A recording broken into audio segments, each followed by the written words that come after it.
El encaje de mi vestido de alta costura se teñía de un rojo intenso y húmedo.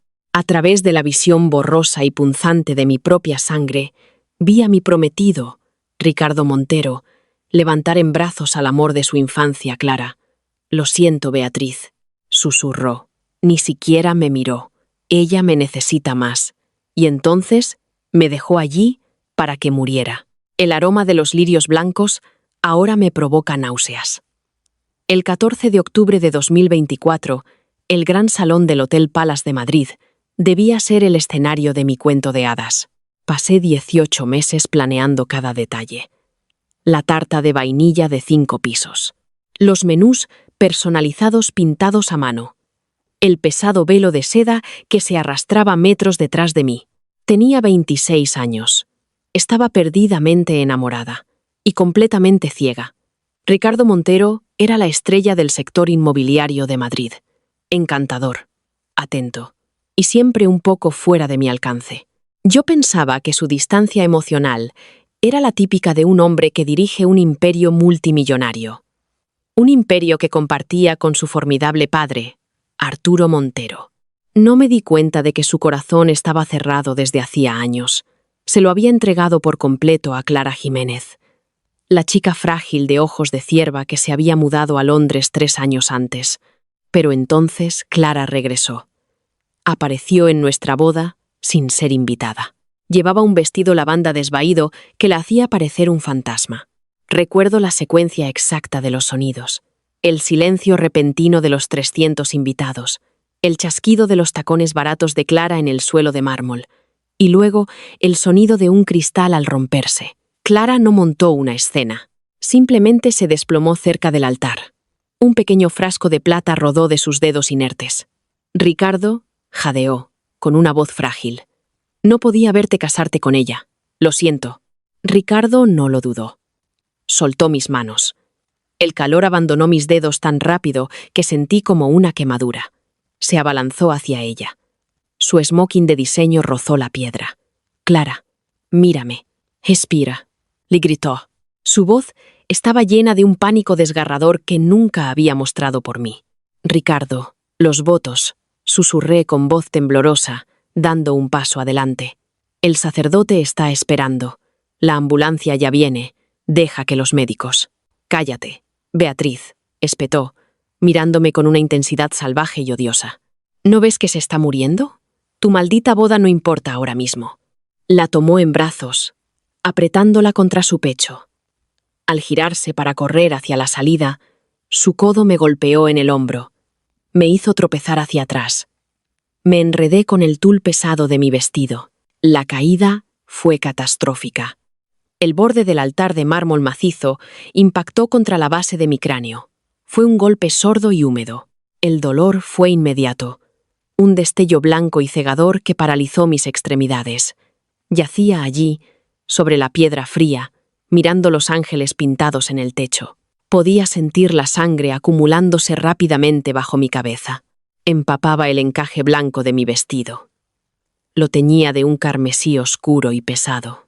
«Ricardo», intenté llamarlo, pero solo salió un jadeo ahogado. Mi visión se desvanecía. Lo vi de espaldas. Ni siquiera se giró. No oyó los gritos ahogados de la multitud, ni los de mi madre. Solo le importaba la chica que llevaba en brazos. «Lo siento, Beatriz», murmuró por encima del hombro. Su voz era tensa, pero no por mí. Ella me necesita más. Lo último que vi antes de que la oscuridad me engullera fue el rostro de Clara. Sus ojos no estaban cerrados. Me miraba directamente a mí. Sus labios pálidos se curvaron en una pequeña sonrisa triunfante. No estaba envenenada. Todo era una farsa. Y yo estaba muriendo por ello. Entonces el frío se apoderó de mí. Un jadeo brusco y violento brotó de mi garganta. Mis ojos se abrieron de golpe. No estaba mirando ángeles pintados. Estaba mirando un techo negro, mate y liso. El aire no olía a lirios y a cobre. Olía a cuero caro, tabaco cubano y un toque de una colonia distinguida. Me incorporé de golpe, con la respiración agitada. Mis manos volaron a la nuca. No había sangre. No había herida, solo mi pelo oscuro, perfectamente peinado. Vaya sueño. Dijo una voz profunda desde el otro lado de la sala. Me quedé helada. Lentamente, mis ojos se dirigieron hacia el pesado escritorio de caoba. Detrás de él estaba sentado un hombre con el pelo veteado de plata, ojos grises y afilados, y un traje de carbón a medida que costaba más que un coche. Arturo Montero, el padre de Ricardo, el patriarca indiscutible del grupo Montero, un hombre temido en la bolsa y respetado en todo el mundo. Arturo. Mi voz sonó ronca, pero viva, increíblemente viva. Él levantó la vista de su iPad. Un ligero ceño de intriga arrugó su frente. Normalmente me llama señor Montero. Beatriz, ¿estás bien? Llevas 20 minutos mirando ese contrato de catering y de repente te has quedado ausente. Mi corazón martilleaba contra mis costillas. Agarré el iPhone 15 Pro que había sobre el escritorio de cristal. El reloj digital marcaba las 14:15 del 14 de agosto de 2024. 2 meses antes de la boda. 2 meses antes de mi muerte, me habían enviado de vuelta. El universo, en su retorcida misericordia, me había dado una segunda oportunidad. El dolor agudo en la nuca había desaparecido. Fue reemplazado por una rabia fría y brillante que se instaló en mis huesos. Mis manos dejaron de temblar. Apreté la mandíbula con tanta fuerza que me dolieron los molares. Estoy bien, dije. Mi voz se niveló, volviéndose dura como el pedernal.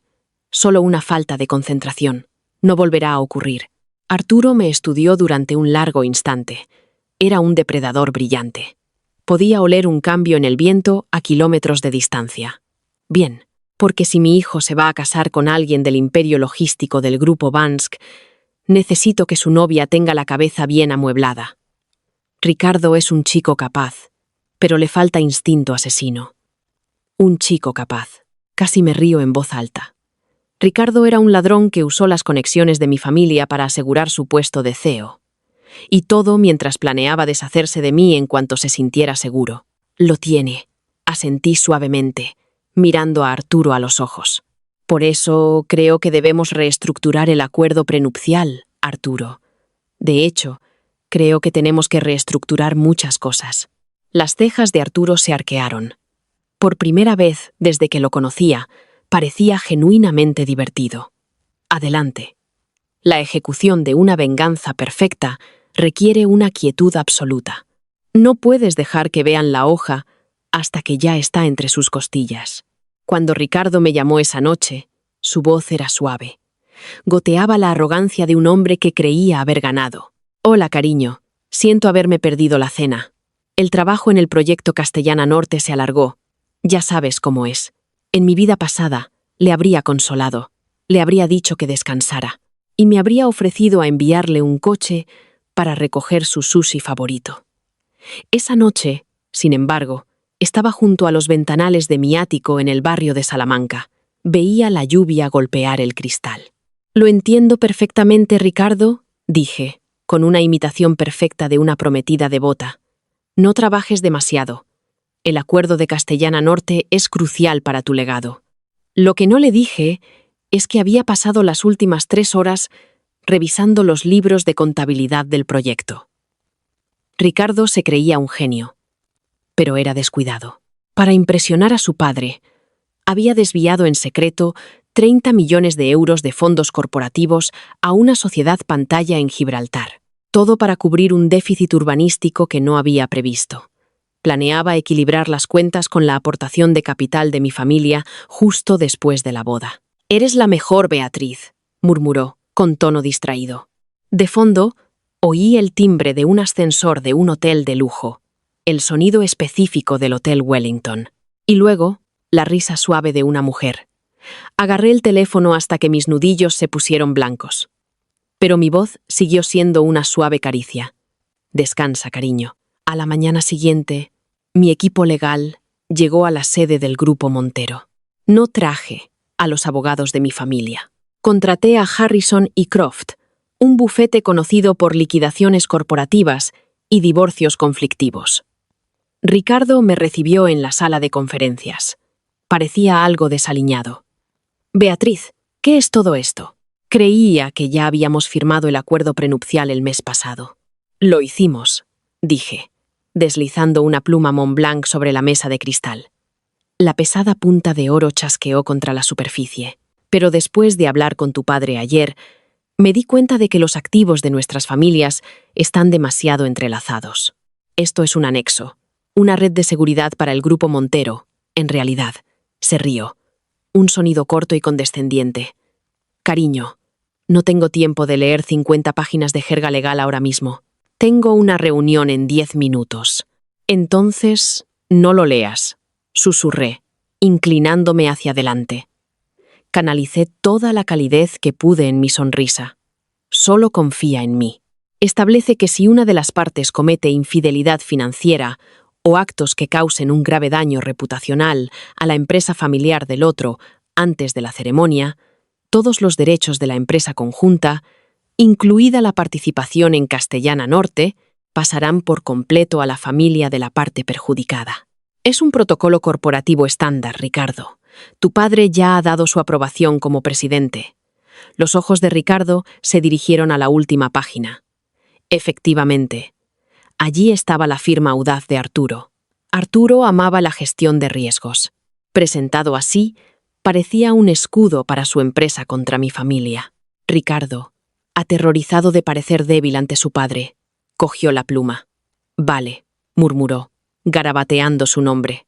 ¿Hemos terminado? Tengo un trabajo de verdad que hacer. Hemos terminado por completo, Ricardo, dije, viendo cómo la tinta se secaba en el papel.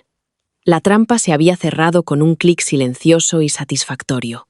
La segunda fase requería ocuparse del parásito. 2 semanas después, organicé una reunión privada en un salón de té de lujo en el barrio de Salamanca. Clara Jiménez ya estaba allí cuando llegué. Llevaba un jersey de cachemira desgastado que gritaba pobreza bohemia, un marcado contraste con mi traje de tweed de Chanel. Beatriz, dijo, con una voz cargada de dulzura artificial mientras intentaba coger mi mano. Yo me moví sutilmente para ajustar mi bolso Kelly de Hermès, dejando sus dedos suspendidos en el aire. Gracias por reunirte conmigo. Sé que es incómodo, dada mi historia con Ricardo. Solo quiero que sepas que estoy muy feliz por él. Se merece estabilidad. ¿Estabilidad? Repetí, saboreando la palabra como leche agria. Qué amable por tu parte, Clara. Especialmente teniendo en cuenta tu situación médica. Clara se quedó helada. Su taza de té flotaba a 1 centímetro del platillo. Un sutil temblor sacudió su mano. Una gota de té se derramó sobre el mantel blanco. Mi situación médica. Oh, no seas modesta, dije, inclinándome. Mi voz se convirtió en un susurro confidencial. Saqué una carpeta de mi bolso y la puse sobre la mesa.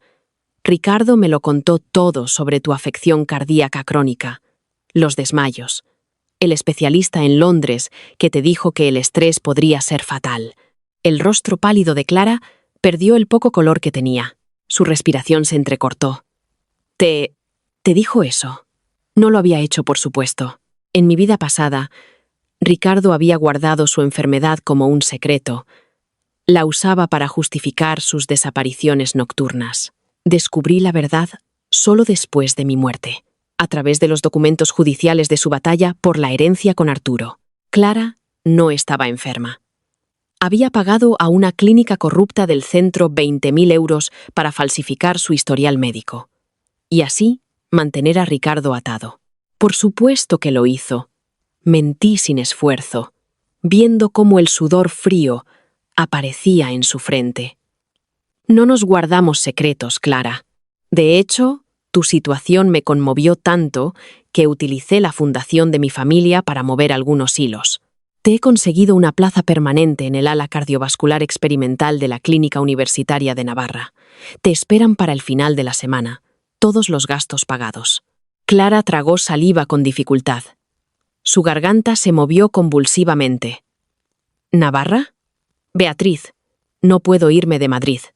Mi red de apoyo está aquí. Pero tu salud está fallando, dije. Mi voz se endureció. El guante de terciopelo se deslizó lo suficiente como para mostrar el acero que había debajo. Seguro que no rechazarías una oportunidad que te salvará la vida solo para estar cerca del prometido de otra mujer. ¿Qué diría la gente si se enterara de que rechazaste el tratamiento solo para quedarte cerca de Ricardo? Podrían pensar que lo estabas fingiendo. La palabra quedó suspendida en el aire.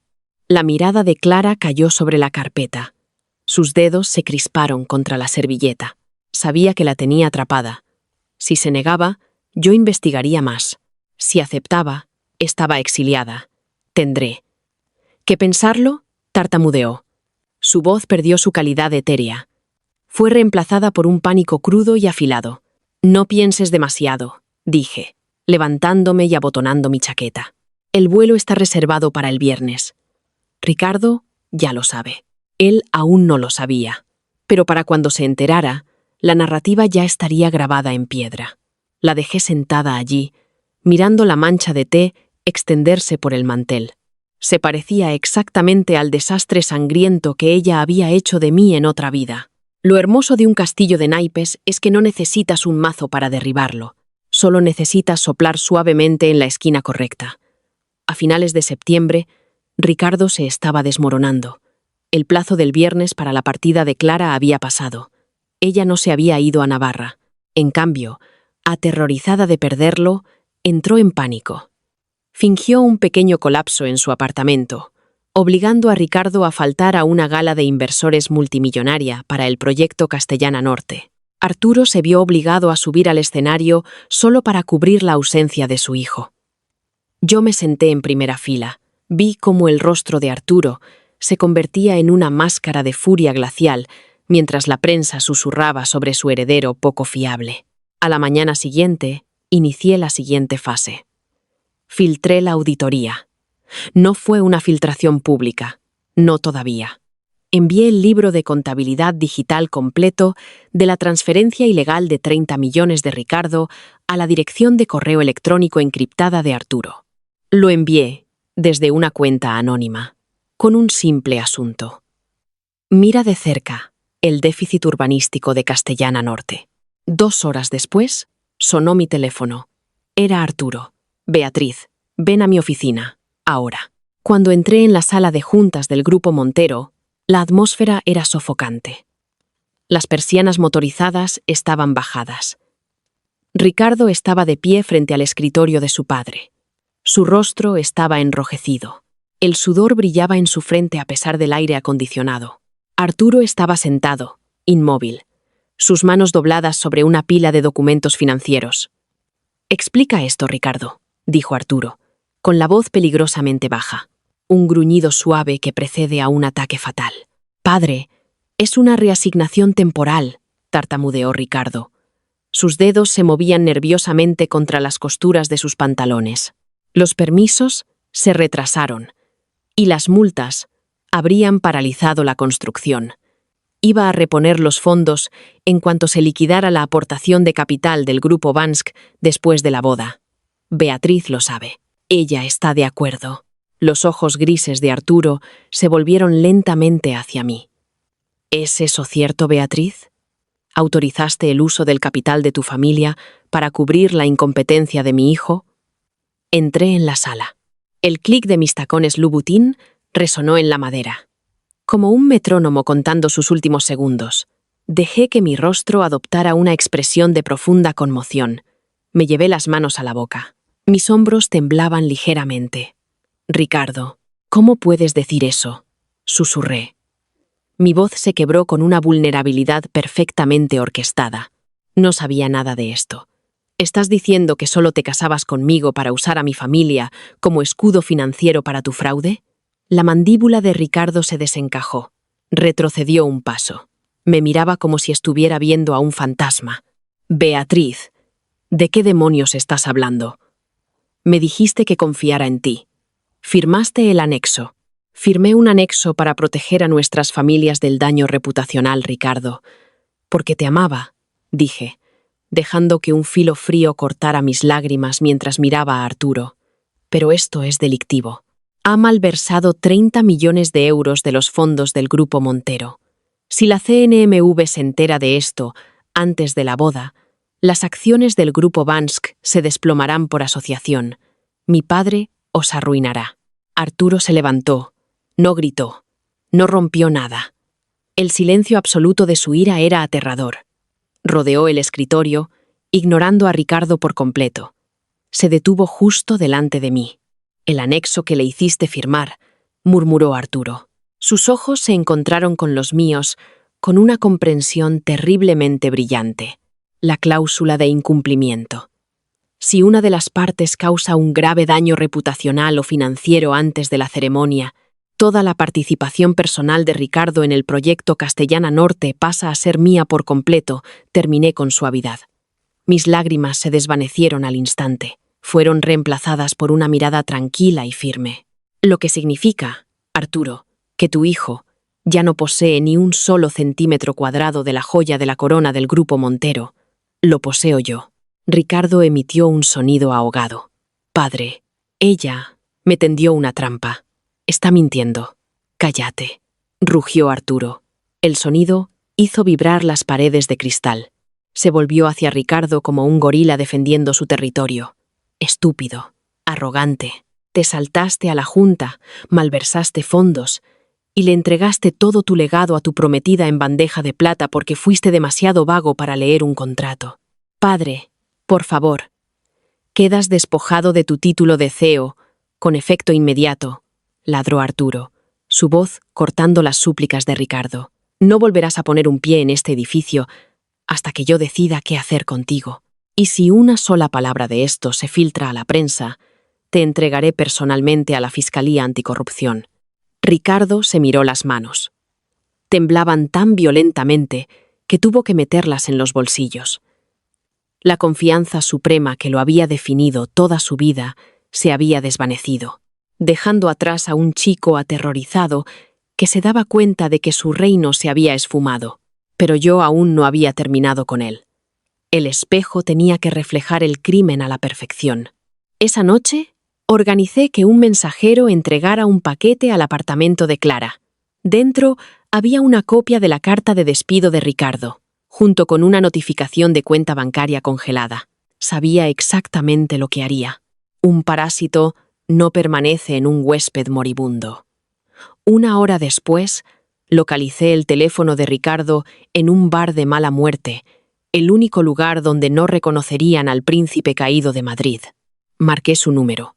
Respondió al primer tono. Su voz sonaba arrastrada, espesa por el whisky y la desesperación. Beatriz, por favor, tienes que arreglar esto. Habla con mi padre. Te quiero. Te lo juro.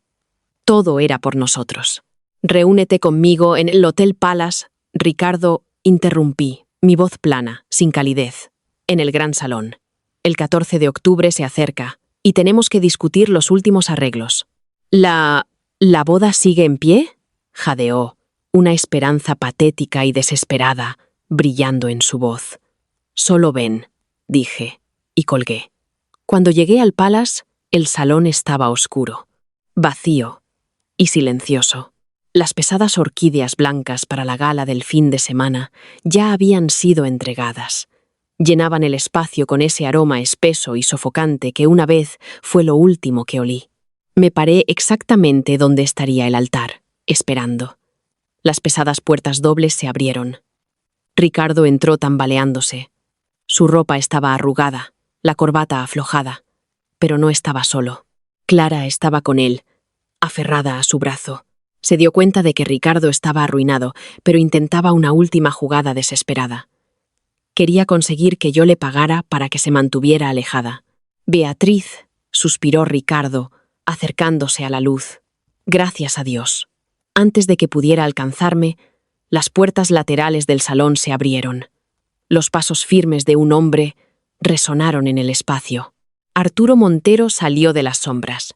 Estaba acompañado por dos hombres con trajes oscuros que llevaban maletines de cuero. Ricardo se quedó helado. Su rostro palideció al mirar entre su padre y yo. «¿Qué es esto?», susurró Ricardo, con la voz temblorosa. «Este es el final de tu carrera, Ricardo», dije. Mi voz resonó en los altos techos pintados.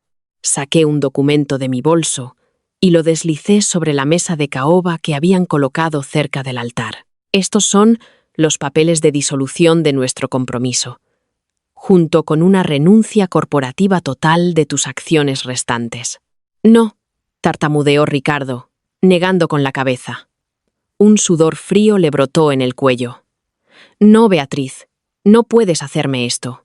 Clara, díselo. Dile que no somos nada.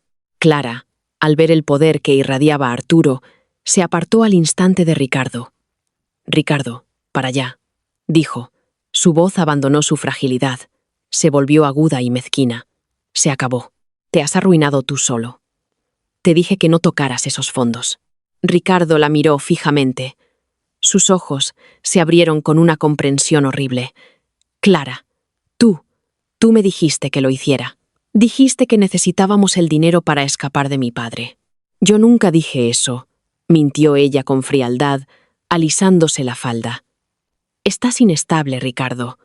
La traición era hermosa de ver. Capa por capa, su mundo se estaba derrumbando. Él intentó agarrarla del brazo, sus dedos arañando su manga. Quítale las manos de encima. La voz de Arturo retumbó en el salón. Ricardo se giró. Sus rodillas literalmente se doblaron mientras caía al suelo. Sus manos rozaron el mármol frío, justo donde yo me había desangrado en otra vida. Padre, por favor, no me hagas esto. No me dejes sin nada. Tú te lo has buscado, dijo Arturo, sin siquiera mirar a su hijo. Se volvió hacia mí. Su expresión cambió a algo parecido a un profundo respeto. La Junta ha votado, Beatriz. A la luz de la continua asociación del Grupo Bansk y tu impecable gestión del proyecto Castellana Norte, te ofrecemos el puesto vacante de directora general del Grupo Montero. Miré a Ricardo. Lloraba en silencio en el suelo, su rostro presionado contra la piedra. Parecía tan pequeño, tan patético. Acepto, Arturo, dije, con voz firme, pero tenemos un contrato más que firmar primero. Arturo metió la mano en el bolsillo de su traje a medida. Desenroscó la tapa de su pluma Montblanc de plata con una lentitud deliberada. No dudó. No leyó la letra pequeña. Ya la había visto. Presionó la pesada punta de oro contra el papel y firmó con trazos amplios y brutales. Los ojos de Ricardo se desorbitaron. Se abalanzó hacia adelante. Sus palmas golpearon la mesa de caoba pulida. ¿Qué? ¿Qué acabas de firmar?, susurró. Su voz era aguda y delgada, como la de un niño asustado. Retiré el documento, guardándolo en mi cartera de cuero. Un certificado de matrimonio, Ricardo. Fechado en el día de nuestra boda original. 14 de octubre de 2024. Ricardo parpadeó. Su cerebro se negaba a procesar las palabras. Pero yo no lo he firmado. No, dijo Arturo. Su voz era un estruendo grave que sacudió el silencio del salón. No lo has hecho. La familia de la novia requiere un lazo de sangre con el Grupo Montero para mantener su asociación logística. Has demostrado ser totalmente incapaz de proporcionarlo. Por lo tanto, lo haré yo. El silencio que siguió fue absoluto. Fue un peso físico que oprimió la sala, asfixiando a Ricardo. Entonces, la comprensión lo golpeó. Su rostro se contorsionó en una máscara de puro horror. Te vas a casar con mi padre, gritó. El sonido brotó de su garganta en un lamento desgarrado y patético. Retrocedió tambaleándose, tirándose del pelo. Beatriz, no puedes. Esto es una locura. Te saca 30 años. Locura es robar 30 millones para financiar el estilo de vida de una mujer que compró historiales médicos falsos en una clínica corrupta, respondí. Mi voz era tan tranquila y plana como un lago helado. Clara se estremeció como si la hubiera abofeteado. Se giró hacia las pesadas puertas dobles de roble. Sus tacones baratos repiquetearon frenéticamente. Cierren las puertas, ordené sin levantar la voz. Los dos hombres de seguridad de Arturo retrocedieron. Los pesados cerrojos de latón se deslizaron con un sonoro chasquido. El sonido resonó como el martillo de un juez. Clara se congeló, con las manos apoyadas en la madera tallada, sus hombros temblando violentamente. ¿De verdad creías que no lo sabía?, preguntó Arturo, rodeando la mesa, con sus ojos grises fijos en su hijo.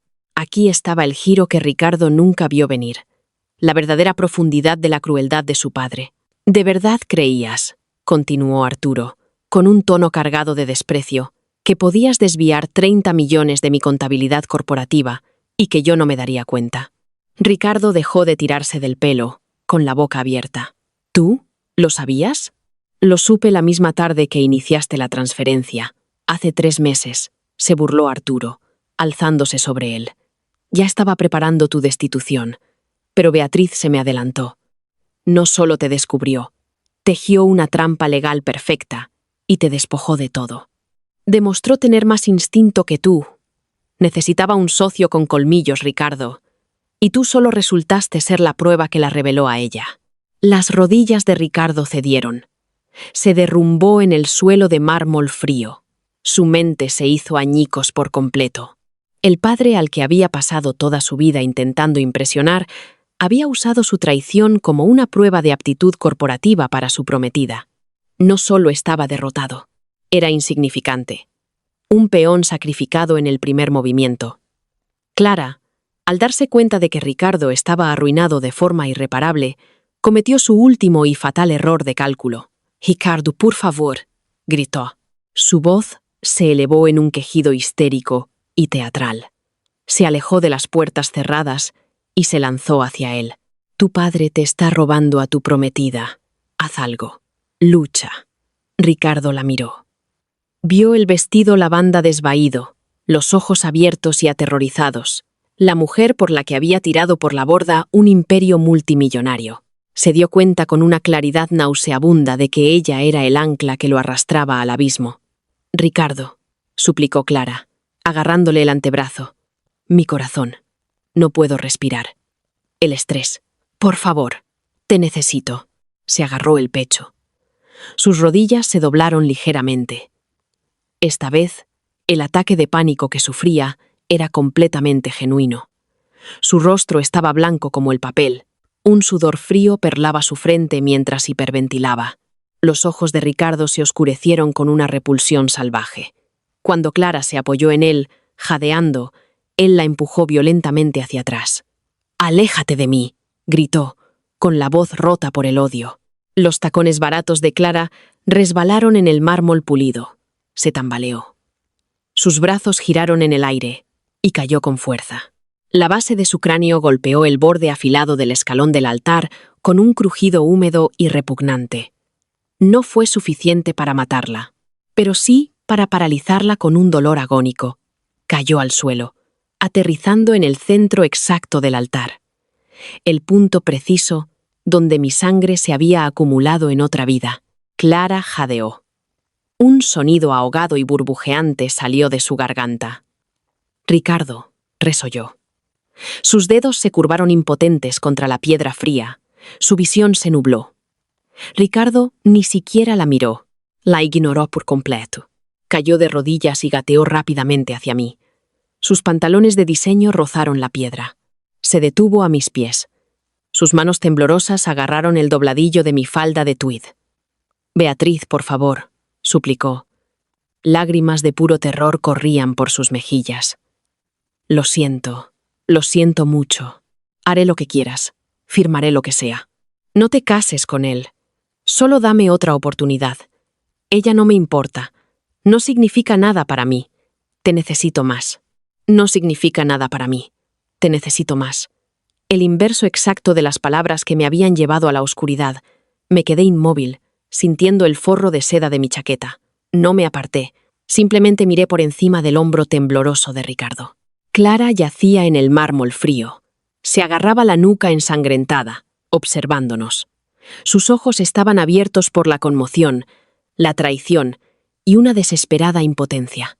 No podía moverse. Solo podía ver cómo el hombre que había planeado robar la abandonaba en el suelo para suplicar a mis pies. Sostuve su mirada durante un largo momento.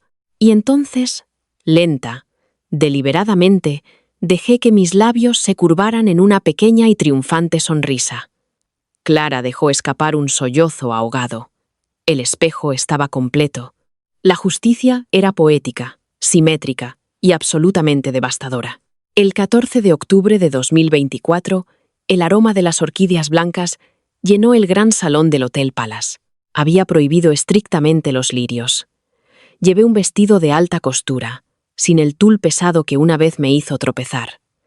Era elegante y entallado, como una armadura. Tenía 26 años. Estaba completamente despierta. Y era absolutamente aterradora. Arturo me esperaba en el altar.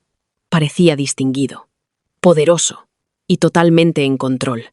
Un depredador reconociendo a su igual. Ricardo también estaba allí, no en el altar. Estaba en una esquina del fondo, cerca de la salida de servicio, con un traje barato. Arturo lo había obligado a trabajar como acomodador para mantener su recién creado fondo fiduciario. Unos míseros 5.000 euros al mes, lo justo para mantenerlo encadenado a su humillación, dependiendo de mi firma. Entregaba los programas a los 300 invitados. Tenía los ojos hundidos, el rostro pálido, obligado a verme caminar por el pasillo hacia su padre. Al acercarme al altar, mis tacones de Louboutin resonaron en el mármol. Me detuve una fracción de segundo, mirando hacia abajo. La piedra estaba impecable, blanca, perfecta. No había sangre. No había ningún fantasma de Clara Jiménez, quien, tras una orden judicial por fraude e inestabilidad manifiesta, había sido ingresada en un centro psiquiátrico en una provincia remota. Pasé por encima del lugar donde había muerto. Tomé la mano de Arturo y reclamé mi imperio. Salí del Palace. No como una prometida abandonada, sino como la reina indiscutible del Imperio Montero. Algunos llaman a mis actos crueles. Yo simplemente los llamo equilibrar la balanza definitiva. Si has sentido la dulce justicia de esta oscura venganza, dale al botón de me gusta. Comparte esta historia con alguien que merezca una segunda oportunidad y suscríbete para seguir mi próxima e increíble historia de renacimiento.